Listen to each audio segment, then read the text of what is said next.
उत्तर प्रदेश में मुख्यमंत्री योगी आदित्यनाथ अपराध के खिलाफ जीरो टॉलरेंस की नीति अपनाते हैं।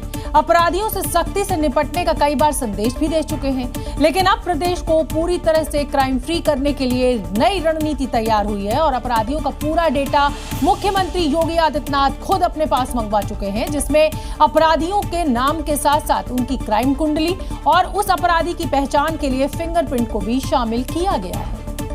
किसी को हम छेड़ेंगे नहीं, तो हम भी कहते हैं कि छेड़ोगे तो छोड़ेंगे भी नहीं। सीएम योगी का मैसेज भले ही पुराना हो, लेकिन अपराधियों से निपटने के लिए जो सबसे लेटेस्ट ऑपरेशन शुरू हुआ है, वो प्रदेश को क्राइम फ्री करने की दिशा में सबसे ठोस और प्रभावशाली कदम माना जा रहा है। अब अपराधियों का फिंगरप्रिंट आइडेंटिफिकेशन किया जा रहा है। करीब 4 लाख अपराधियों के फिंगरप्रिंट लिए गए हैं। अपराधियों के फिंगरप्रिंट का डिजिटलीकरण कर दिया गया है और इन फिंगरप्रिंट्स को एसटीएफ और एटीएस को हैंड ओवर कर दिया गया है, जिससे अपराधियों की पहचान में काफी आसानी होगी। साथ ही आधुनिक तकनीकों से लैस फॉरेंसिक प्रयोगशालाओं की स्थापना की जा रही है। जिस उत्तर प्रदेश में पहले अपराधी अपराध कर लेता था, अब वो अगर अपराध किया है तो उसको अगले 24 से 48 घंटे के अंदर पुलिस के हाथ में उसको लगना ही लगना है। जो अयोध्या, बस्ती, बांदा, आजमगढ़, मिर्जापुर और सहारनपुर में स्थापित की जा रही है। यानी उत्तर प्रदेश में अपराध पर लगाम लगाने के लिए एआई और ड्रोन तकनीक के बाद फिंगरप्रिंट आइडेंटिफिकेशन से अपराधियों की पहचान बेहद आसान हो जाएगी और यूपी पुलिस को क्राइम कंट्रोल करने में आसानी होगी। उत्तर प्रदेश में अपराधियों के लिए कोई छूट नहीं। प्रदेश भर में पुलिस ऑपरेशन क्लीन चला रही है। 4 जिलों में मुठभेड़ भी हुई है और इसमें कहीं अपराधी घायल हुआ है तो कहीं जेल की सलाखों के पीछे भेजा गया है। ये तस्वीरें देख लीजिए, कैसे योगी फोर्स का एक्शन अपराधियों पर कहर बनकर टूट रहा। ऑपरेशन क्लीन का असर इतना जबरदस्त है कि प्रदेश के हर कोने में अपराधियों के गैंग खौफ में है। बीते 24 घंटों में ही पुलिस ने कई शातिर अपराधियों पर शिकंजा कसा। हापुड़ में पुलिस की बाइक पर सवार बदमाशों से आमना सामना हुआ, जिस पर दोनों ने फायरिंग शुरू की और नतीजा देखिए, योगी फोर्स की गोली से अपराधी घायल, लंगड़ाता हुआ। हालत ऐसी कि चलने के लिए भी उसे सहारा लेना पड़ रहा है। कुछ ऐसी ही अंजाम प्रयागराज में भी 2 शातिरों का हुआ। पुलिस से बचने के लिए गोली चलाई, जिसका जवाब पुलिस ने भी गोली से दिया। ग्रेटर नोएडा में योगी फोर्स का अपराधियों पर डबल अटैक किया। यहाँ अलग अलग इलाकों में मुठभेड़ हुई, जिसमें 2 बदमाश घायल हुए। एक तरफ जहां राहुल गांधी और तेजस्वी यादव बिहार में वोट अधिकार यात्रा के लिए सड़कों पर उतरे हैं, तो वहीं अखिलेश यादव समेत पूरा का पूरा विपक्ष इसी मुद्दे को लेकर संसद में हमलावर नजर आ रहा है। आज विपक्षी पार्टियों ने चुनाव आयोग को दिए गए हलफनामे के साथ संसद परिसर में चुनाव आयोग के खिलाफ प्रदर्शन किया।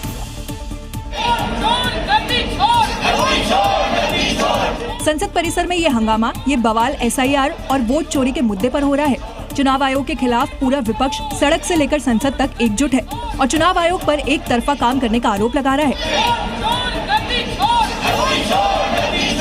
इस प्रदर्शन में सबसे खास बात रही कि विपक्षी सांसदों के हाथों में वो हल्फनामे थे जो समाजवादी पार्टी ने चुनाव आयोग को दिए थे। समाजवादी पार्टी ने आरोप लगाया कि चुनाव आयोग ने हल्फनामे के बावजूद प्रेस कॉन्फ्रेंस में आकर झूठ बोला और शिकायत पर कोई एक्शन नहीं लिया। अगर चुनाव आयोग के निर्देश पर और उनकी कार्रवाई पर अगर एक भी डीएम सस्पेंड हो जाए तो कभी भी ना वोट चोरी होगी ना वोट डकैती होगी। अभी तक कोई कार्रवाई नहीं की, क्योंकि लगता तो ये है कि भारतीय जनता पार्टी के इशारे पे ईसीआई चलता है। चुनाव आयोग के खिलाफ विपक्ष की तैयारी देखकर तो यही लगता है कि एसआईआर और वोट चोरी का मुद्दा इतना जल्दी शांत होने वाला नहीं है। वोट चोरी की लड़ाई अब महाभियोग पर आ चुकी है। राहुल गांधी बिहार में वोटर अधिकार यात्रा निकाल रहे हैं, तो दिल्ली में इंडिया गठबंधन के तमाम सहयोगी मुख्य चुनाव आयुक्त के खिलाफ लामबंद हो चुके हैं। दावा है कि जिस तरह चुनाव आयोग पर आरोप लगे हैं, मुख्य चुनाव आयुक्त ज्ञानेश कुमार ने तमाम आरोपों को राजनीति से प्रेरित कहा है और ऐसे में अब ज्ञानेश कुमार के खिलाफ संसद में महाभियोग प्रस्ताव लाने की रणनीति विपक्ष के द्वारा करीब करीब तैयार की जा चुकी है। क्योंकि राहुल गांधी ने चुनाव आयोग के खिलाफ जो मुद्दा उठाया था, उन तमाम आरोपों को मुख्य चुनाव आयुक्त ने निराधार बता दिया। ऐसे में अब कांग्रेस ज्ञानेश कुमार पर बेहद हमलावर है। नौबत आज ये जरूरत पड़ती है डेमोक्रेटिक प्रोसेस में, पार्लियामेंट्री डेमोक्रेसी में जो भी हथकंडे हैं उसको अपनाने के लिए हम रेडी हैं। दरअसल चुनाव आयोग ने साफ कहा कि उस पर लगाए जा रहे वोट चोरी जैसे झूठे आरोपों से आयोग डरता नहीं है, जिसके बाद संसद के बाहर चुनाव आयोग के खिलाफ विपक्ष के तमाम सांसद प्रदर्शन करने लगे। तो उसके ठीक बाद इंडिया गठबंधन की बैठक भी हुई, जिसमें महाअभियोग पर चर्चा हुई। यानी अब महाभियोग पर टक्कर शुरू हो गई है। देश की जनता इस मुद्दे पे एक चली और सारे दलों को एक होकर के और इस काले कानून को वापस लेने के लिए से दबाव बना। आप सभी देख रहे हैं कि पार्लियामेंट की गतिविधि को अवरोधित किया जा रहा है। पार्लियामेंट को में फंक्शनल पार्लियामेंट नहीं हो पा रहा है, कोई काम करने नहीं दिया जा रहा है। खैर, विपक्ष की रणनीति क्लियर है। वोट चोरी के आरोप में चुनाव आयोग को घेरने के लिए महाभियोग करीब करीब तय है। बीजेपी जब भी अपने पत्ते खोलती है विपक्ष के लिए वो काफी शॉकिंग होता है। उपराष्ट्रपति पद के उम्मीदवार को लेकर भी कुछ ऐसा ही दिख रहा है। सीपी राधाकृष्णन का नाम आते ही विपक्ष अब दो खेमों में बटा हुआ लग रहा है। क्योंकि जब जगदीप धनखड़ को बीजेपी ने उपराष्ट्रपति के लिए कैंडिडेट चुना था तो पश्चिम बंगाल की मुख्यमंत्री ममता बनर्जी दुविधा में फंस गई थी। अब यही दुविधा उद्धव ठाकरे और तमिलनाडु के मुख्यमंत्री एम.के. स्टालिन के सामने आ गई है। एक अच्छी पर्सनालिटी है, नॉन कंट्रोवर्शियल है, अनुभव भी उनको बहुत रहा। संजय राउत का बयान संकेत है कि उद्धव ठाकरे राधाकृष्णन का खुलकर विरोध नहीं कर पाएंगे, यानी उद्धव ठाकरे राधाकृष्णन के राज्यपाल कनेक्शन से फंस गए, एम.के. स्टालिन तमिलनाडु कनेक्शन से उलझ गए और हेमंत सोरेन झारखंड से राधाकृष्णन के पुराने ताल्लुकात से चुप्पे हैं। ऐसे में सीधे तौर पर विपक्ष की तीन बड़ी पार्टी एनडीए के उपराष्ट्रपति उम्मीदवार के नाम पर काफी कंफ्यूज हो चुकी है। उनके सामने इस मसले पर या तो समर्थन का ऑप्शन है या फिर अपने अपने राज्य की सियासत को देखते हुए चुप्पी साधने का रास्ता बचा है। उत्तर प्रदेश में बीजेपी संगठन इन दिनों कंफ्यूजन की स्थिति में नजर आ रहा है। प्रदेश की सबसे बड़ी राजनीतिक पार्टी होने के बाद अब तक नए प्रदेश अध्यक्ष का नाम तय नहीं हो पाया है। महीनों से बैठकों का दौर चल रहा है, पैनल्स बनाए जा रहे हैं, नामों पर चर्चा भी हो रही है, लेकिन नतीजा जस का तस, यानी कोई नतीजा नहीं और तारीख पर तारीख मिल रही है। लेकिन ऐलान की घड़ी कब आएगी, इसका जवाब किसी के पास नहीं है। करीब 8 महीने बाद भी बीजेपी यूपी में नया बॉस तय नहीं कर पाई है। साल 2027 के विधानसभा चुनाव हो या फिर 2026 के पंचायत चुनाव, नए प्रदेश अध्यक्ष को लेकर मंथन जारी है। ऐसा नहीं है कि बीजेपी में कंफ्यूजन सिर्फ नए यूपी बॉस को लेकर हो, कुछ और भी अहम पद और नियुक्तियां हैं जिन पर बीजेपी का हाल कुछ ऐसा ही है। करीब 28 जिलाध्यक्षों की घोषणा करनी हो, निगम आयोग बोर्ड में कार्यकर्ताओं के समायोजन की बात हो, हर बार नई तारीख सामने आ जाती है। पार्टी दफ्तरों में फाइलें तैयार हैं, कोर कमेटी और बड़े नेताओं से चर्चा भी पूरी हो चुकी है, लेकिन घोषणा के नाम पर सब शून्य है और इसे लेकर बीजेपी नेता गोलमोल जवाब दे रहे हैं। अभी विधानसभा चुनाव में समय है, हमारे कुछ संगठनात्मक काम है, संगठनात्मक विषयों पर भी हम लोग काम कर रहे हैं, जिससे लंबे समय से संगठनात्मक पदों के आस लगाए नेता और कार्यकर्ता मायूस हो चुके हैं और बीजेपी की ये पेंडिंग लिस्ट अब कहीं न कहीं बीरबल की खिचड़ी बन चुकी है।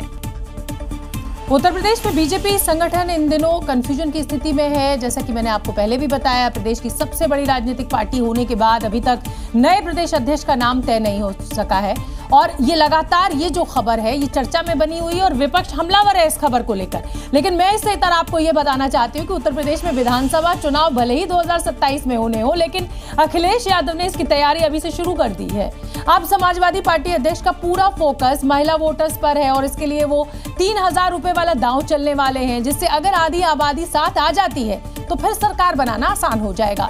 यानी रणनीति बिल्कुल साफ है, महिला वोट बैंक को साधना और उसी ताकत के दम पर 2027 में सत्ता के शिखर तक पहुंचना।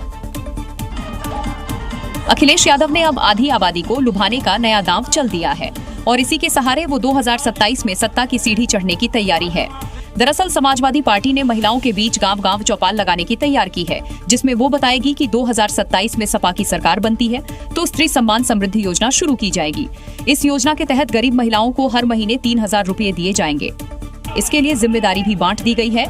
विधायक हो या सांसद या फिर जिलाध्यक्ष, हर किसी को महिला पंचायत लगाकर यही संदेश फैलाना है कि सपा सरकार बनी तो स्त्री सम्मान समृद्धि योजना तुरंत लागू होगी।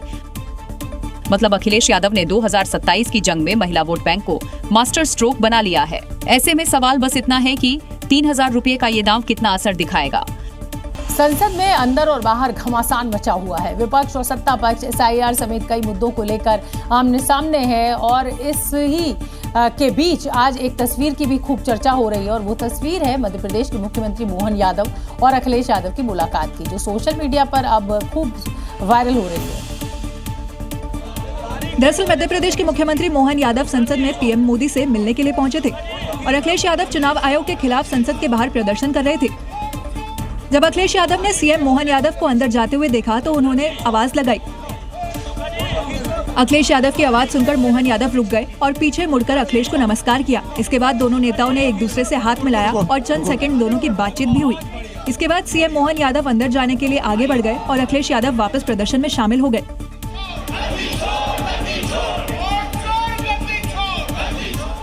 मोहन यादव के सीएम बनने के बाद शायद दोनों नेताओं की ये पहली मुलाकात थी।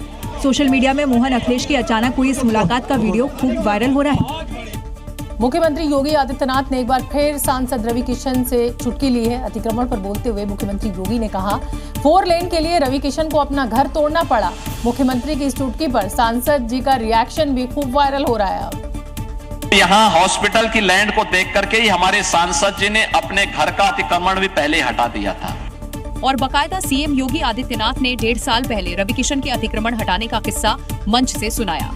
पहले उन्होंने कहा कि भाई देखो, पब्लिक को आवागमन की सुविधा प्राप्त होनी चाहिए और उन्होंने कहा कि भाई अतिक्रमण के खिलाफ एक अभियान चलना चाहिए और उसकी शुरुआत मैं करूंगा। और 1.5 वर्ष पहले उन्होंने एकदम सफाया कर दिया।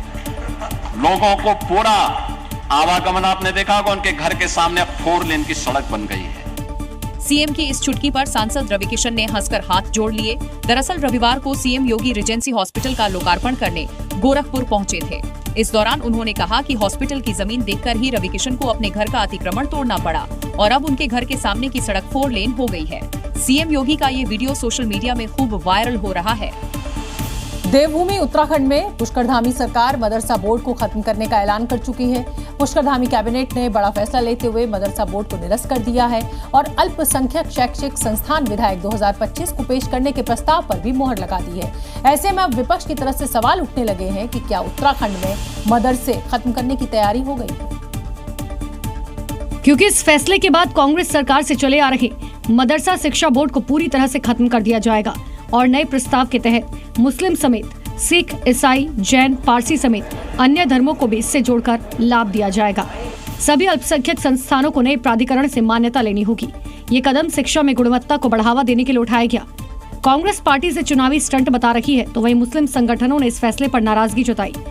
अब उसको खत्म कर देना ये अल्पसंख्यकों के साथ में और खास तौर पर मदरसा एजुकेशन के साथ नाइंसाफी है। ये अल्पसंख्यक शैक्षणिक प्राधिकरण का फैसला बहुत स्वागत योग्य है और इससे आने वाले समय में सारे समुदायों को बहुत फायदा होगा।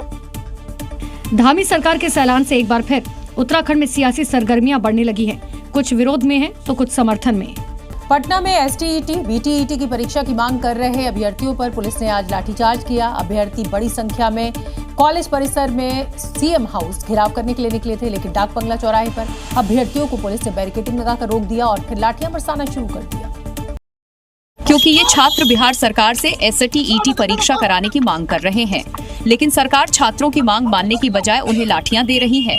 प्रदर्शनकारी अभ्यर्थी जेपी गोलंबर होते हुए डाक बंगला चौराहा पहुंचे।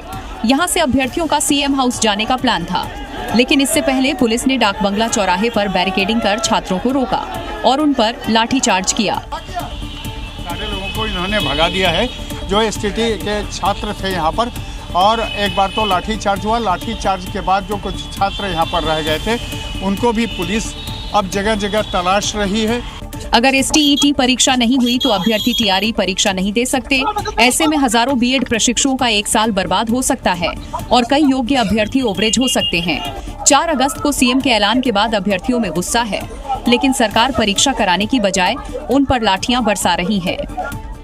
उत्तर प्रदेश के मेरठ में सेना के जवान के साथ मारपीट की गई है और इसका आरोप टोल कर्मियों पर लगा है। वहीं मामले की जानकारी जब लोगों को मिली तो उन्होंने टोल प्लाजा पर जमकर हंगामा किया। फिलहाल पुलिस इस पूरे मामले की जांच कर रही है। ये भीड़, ये आक्रोश देखिए। कोई खिड़की तोड़ रहा तो कोई ऑफिस में घुस रहा। ये देखिए कैनोपी पाइप को किस तरह तोड़ा जा रहा। अब सोच रहे होंगे आखिर इन लोगों को ऐसा क्यों किया, तो उसकी वजह जानने के लिए ये वीडियो देखिए जिसे पीटा जा रहा है। ये वो इंसान है जो जान हथेली रखकर हमारे बॉर्डर की सुरक्षा करता है। जवान को ड्यूटी ज्वाइन करने के लिए जाना था और वो कार लेकर भूनी टोल प्लाजा से गुजरे। जब टोल कर्मियों ने उनसे टोल मांगा, उन्होंने अपना आर्मी कार्ड दिखाकर परिचय दिया, लेकिन टोल कर्मियों ने उनकी ना सुनी। आरोप है कि टोल कर्मियों ने गुंडागर्दी दिखानी शुरू की और सेना के जवान को खंभे से बांधकर बेरहमी से पीटा। जब इलाके के लोगों को ये पता चला तो उनका गुस्सा फूट पड़ा और भूनी टोल प्लाजा पर जमकर हंगामा किया। जयपुर पुलिस ने दिल्ली की रहने वाली एक हाई प्रोफाइल लेडी चोर को गिरफ्तार किया है, जो शातिर तरीके से चोरी की वारदात को अंजाम देती थी। चोरी का तरीका अपने आप में बिल्कुल अनूठा था और इसके बारे में जानकर आप खुद हैरान रह जाएंगे। दावा किया जा रहा है कि पुलिस की गिरफ्त में खड़ी ये वही शातिर लेडी चोर है जो सिर्फ ब्रांडेड ज्वेलरी और कंपनियों से महंगे कपड़े चुराती थी। हैरानी की बात यह है कि चोरी के वक्त किसी को भनक ही नहीं लगती कि महिला ने कोई सामान भी चुराया हो, लेकिन इसकी एक गलत इसे भरी पड़ गई और इसकी सारी करतूत सीसीटीवी में कैद हुई, जिस पर मैनेजर ने रिपोर्ट दर्ज कराई और सीसीटीवी फुटेज भी उपलब्ध कराया। पुलिस ने सॉफ्टवेयर और आईसीजेएस पोर्टल के जरिए जब उसकी फोटो को सर्च किया तो उसकी सारी जानकारी मिली, जिस पर पुलिस ने शातिर चोर अंजू चोपड़ा को गिरफ्तार कर उसे सलाखों के पीछे भेज दिया। छत्तीसगढ़ से एक हैरान कर देने वाला मामला सामने आया है। आरोप है कि राजेश कुमार वैश्य नाम का टीचर एक साथ 2 राज्यों में नौकरी कर रहा था और यही नहीं, उसे दोनों जगहों से सैलरी भी मिल रही थी। क्योंकि सरकारी स्कूल के टीचर मध्य प्रदेश के सिंगरौली जिले और छत्तीसगढ़ के सूरजपुर जिले में एक साथ सेवाएं दे रहे थे। हैरानी की बात यह है कि राजेश कुमार दोनों जगह से सैलरी भी ले रहे थे। जानकारी के मुताबिक मास्टर जी सुबह एक राज्य में बच्चों को पढ़ाते थे, दोपहर के बाद दूसरे राज्य में सेवाएं देते थे। ऐसा इसलिए क्योंकि मध्य प्रदेश का मकरोहर गांव छत्तीसगढ़ के बिहारपुर से सटा है। मामला सामने आने के बाद टीचर पर जांच शुरू कर दी गई है। कार्यवाही के बाद जो भी तथ्य सामने आता है, हो सकता है उनको संविदा नियुक्ति में है वो उनको यहाँ से निकाला जा सकता है। बताया गया कि राजेश की 2022 में बिहारपुर में ज्वाइनिंग हुई थी। इसके बाद जुगाड़ से मकरोहर गांव में भी पढ़ाने की सेटिंग कर ली। छत्तीसगढ़ के बिलासपुर में धर्मांतरण के खिलाफ प्रशासन ने सख्त कार्रवाई की है और भरनी इलाके में सरकारी जमीन पर बने अवैध प्रार्थना घर को प्रशासन ने आज बुलडोजर चलाकर ध्वस्त भी कर दिया। मामला सकरी थाना क्षेत्र के भरनी का है, जहां पुलिस प्रशासन की मौजूदगी में अवैध रूप से बनाए भवन को धराशायी कर सरकारी भूमि को कब्जा मुक्त कराया गया। कार्रवाई से पहले हिंदूवादी संगठनों के कार्यकर्ताओं ने धर्मांतरण का आरोप लगाते हुए यहां हंगामा किया था। पुलिस ने मौके पर पहुंचकर एक पास्टर सहित 2 लोगों को गिरफ्तार किया है। ये प्रार्थना घर करीब 5 डिसिमल यानी 2178 स्क्वायर फीट सरकारी जमीन पर कब्जा कर बनाया गया था। आरोप है कि यहाँ गरीब और जरूरतमंद लोगों को मदद का झांसा देकर धर्म परिवर्तन कराया जा रहा था, साथ ही उनका ब्रेन वॉश किया जाता था, जिसकी शिकायत पर प्रशासन ने कार्रवाई की। शहर में हिंदूवादी संगठन के कार्यकर्ता लगातार घूम-घूमकर शुक्रवार और रविवार को होने वाले प्रार्थना सभा को ही टारगेट कर रहे हैं। उत्तर प्रदेश के बाराबंकी में स्वतंत्रता दिवस के अवसर पर एक हैरान कर देने वाला मामला सामने आया। यहाँ थाने में आयोजित समारोह में पुलिस ने जिसे अतिथि बनाकर मंच पर बुलाया और जिसने थाना प्रभारी को मोमेंटो देकर सम्मानित किया, वो एक हथियार तस्कर निकला। इस घटना से पूरे पुलिस महकमे की किरकिरी हो रही है। तस्वीरों में बाराबंकी पुलिस के साथ नारंगी टी शर्ट में जो शख्स नजर आ रहा है वो कुछ महीने पहले असलहा तस्करी में जेल जा चुका है। हथियार तस्कर के आरोपी की पहचान निजाम उर्फ नईम के रूप में हुई है, जो उमरा गांव का रहने वाला है। 15 अगस्त को कुर्सी थाना परिसर में आयोजित कार्यक्रम में आरोपी निजाम तिरंगे गुब्बारों से सजे मंच पर थाना प्रभारी को मोमेंटो भेंट कर सम्मानित करता नजर आ रहा है। एक तस्वीर में आरोपी निजाम कांस्टेबल नरेंद्र यादव के गले में हाथ डालकर पोज देते दिख रहा है। अपराधी का ये अंदाज वायरल है। घटना से पूरे विभाग में हड़कंप मच गया है। एक बार फिर अमेरिका की दोहरी रणनीति सबके सामने आ गई है। राष्ट्रपति डोनाल्ड ट्रंप ने जिस तरह की दोहरी रणनीति भारत पाकिस्तान के लिए अपनाई थी, ठीक वही रणनीति रूस और यूक्रेन के लिए भी अपना रहे हैं। आज जेलेंस्की से होने वाली मुलाकात से पहले ही ट्रंप ने यूक्रेन को बड़ा झटका दे दिया। पहले तो यूक्रेन को रूस से लड़ने के लिए हथियार दिए और अब वॉर को रोकने के लिए शर्तें मानने का दबाव बना रहे हैं। इसीलिए आज की तारीख यूक्रेन, रूस और अमेरिका तीनों के लिए खास है। रूस और यूक्रेन के बीच चल रहे युद्ध का अगला मोड़ क्या होगा, ये आज तय हो जाएगा। लेकिन ट्रंप ने आज जेलेंस्की से होने वाली मुलाकात से पहले ही यूक्रेन को बड़ा झटका दिया। रिपोर्ट के मुताबिक ट्रंप ने कहा कि यूक्रेन के राष्ट्रपति जेलेंस्की चाहे तो युद्ध तुरंत खत्म हो सकता है, लेकिन इसके लिए कुछ शर्तें माननी होंगी। उन्हें क्रीमिया को छोड़ना होगा और इसके साथ ही यूक्रेन नेटो में शामिल नहीं होगा।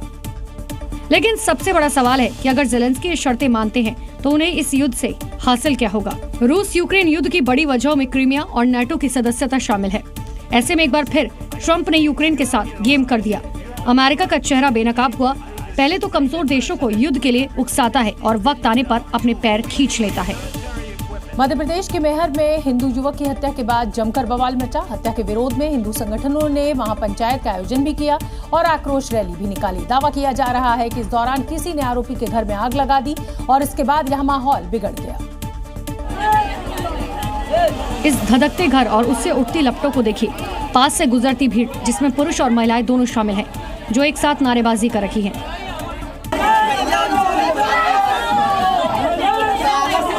पुलिस की टीमों ने आग पर काबू पाने की कोशिश की, लेकिन तब तक करीबन आधा घर जल चुका था।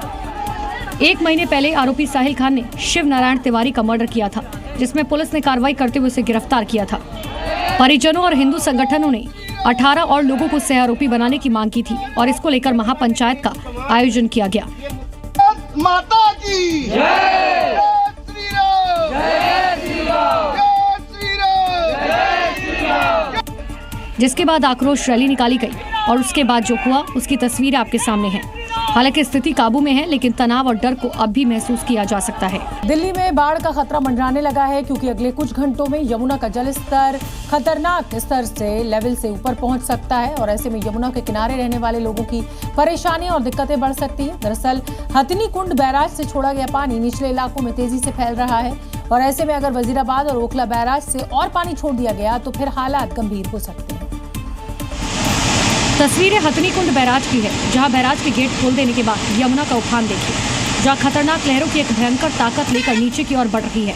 आप सोच सकते हैं जब खौफनाक सैलाब निचले इलाकों में पहुंचेगा उनका क्या हाल होगा। दरअसल इसका असर दिल्ली के उन इलाकों में ज्यादा दिखाई देगा जो यमुना के पास बसे हैं, जिसमें मजनू का टीला, यमुना बाजार, उस्मानपुर और ITO के आसपास वाले क्षेत्र शामिल हैं। रविवार दोपहर बाद हथनी कुंड बैराज से लगभग 1,78,000 क्यूसेक पानी दिल्ली की तरफ यमुना नदी में डिस्चार्ज किया गया। जानकारी के मुताबिक जो अगले करीबन 30 घंटों में दिल्ली के यमुना किनारे बसे हुए इलाकों को प्रभावित करेगा। यानी यमुना का जलस्तर लगातार बढ़ रहा है और खतरा अब भी बरकरार है। ऐसे में लोगों को अलर्ट रहने और सुरक्षित स्थानों पर जाने की सलाह दी गई है। मायानगरी मुंबई के कई इलाकों में भारी बारिश की वजह से जनजीवन अस्त व्यस्त हो गया। लगातार हो रही बारिश से कई इलाकों की सड़कें जलमग्न हो गई। ट्रैफिक जैम ने लोगों की दिक्कतों को और ज्यादा बढ़ा दिया। अब आसमानी आफत की 6 तस्वीरें देखिए। दादर में पानी में जाती स्कूल छात्राओं को देखिए। वहीं चेंबूर में घुटनों तक पानी भरा है। सायण में स्कूली छात्र फंस गए। मुंबई का वेस्टर्न एक्सप्रेस हाईवे जाम हो गया। नांदेड़ में थार समेत कई गाड़ियां डूब गईं। भारी बारिश से मुंबई का चेंबूर इलाका पानी पानी हो गया। ये पूरा जो कोस्टल कॉलोनी का इलाका है ये पूरी तरह से डूबा हुआ है। चेंबूर में पानी में डूबी कार देखिए। महिला के घुटनों तक पानी भरा है। सबसे ज्यादा परेशानी स्कूली छात्रों को हुई। जलभराव से सड़कें जाम हो गईं। वेस्टर्न एक्सप्रेस हाईवे पर ट्रैफिक रेंगता नजर आया। मुंबई के सायण इलाके में भारी जलभराव में स्कूल बस फंस गई। मुंबई पुलिस ने बच्चों को सुरक्षित निकाला। अंधेरी में अंडरपास जलमग्न हो गया और गाड़ियों की रफ्तार धीमी पड़ गई। भारी बारिश से मायानगर की रफ्तार पर ब्रेक लग गया। आने वाले 24 घंटे में ये परेशानी और बढ़ सकती है। महाराष्ट्र में लगातार हो रही बारिश से शहर शहर जलप्रहार देखने को मिल रहा है और जो आने वाले 3 दिन और तेज होने के कयास लगाए जा रहे हैं। मौसम विभाग ने आधे महाराष्ट्र में भारी बारिश का अलर्ट भी जारी कर दिया है। महाराष्ट्र में अगले 3 दिन भारी पड़ने वाले हैं। मुंबई, सोलापुर, नांदेड़ समेत कई इलाकों में आसमानी आफत ने खतरे की घंटी बजा दी है। काले बादलों ने पूरी मायानगरी को घेर लिया है। समंदर की लहरें भी लोगों को डराने लगी है। महाराष्ट्र के नांदेड़ में सैलाब में कई गाड़ियां रुक गई है। तेज भाव में एक थार सैलाब के सामने हार गई और बहने लगी। अब नांदेड़ की एक और तस्वीर देखिए, जहां घर पानी पानी हो गया।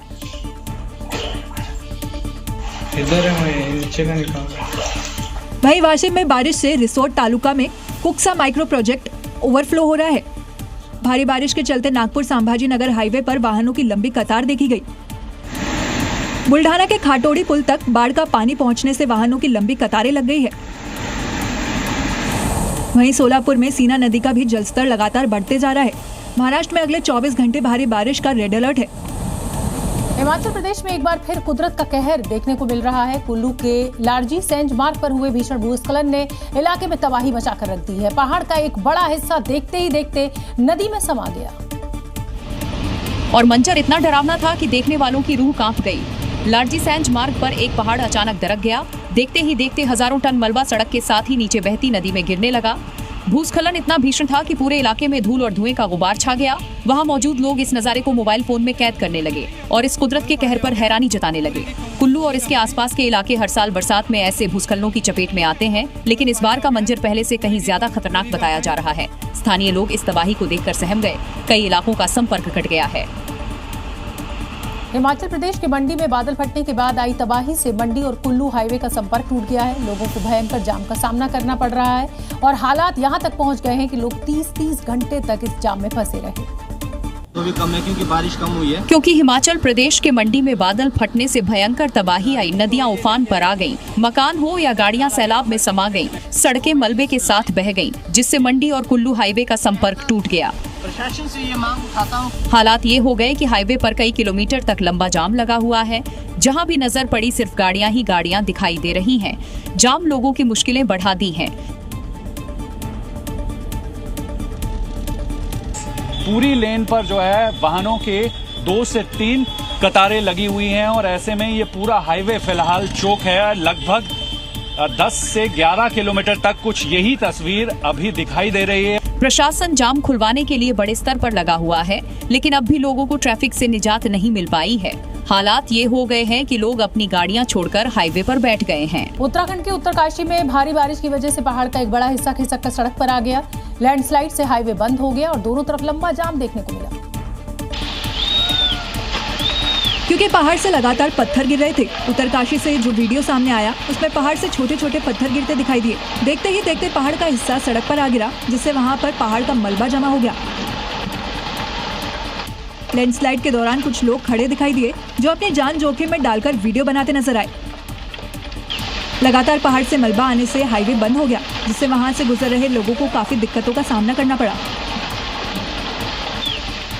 घटना की जानकारी मिलने के बाद प्रशासन की टीम पहुंच गई, जिसके बाद मलबा हटाने का काम तेज किया गया, जिससे हाईवे जल्द से जल्द खोला जा सके।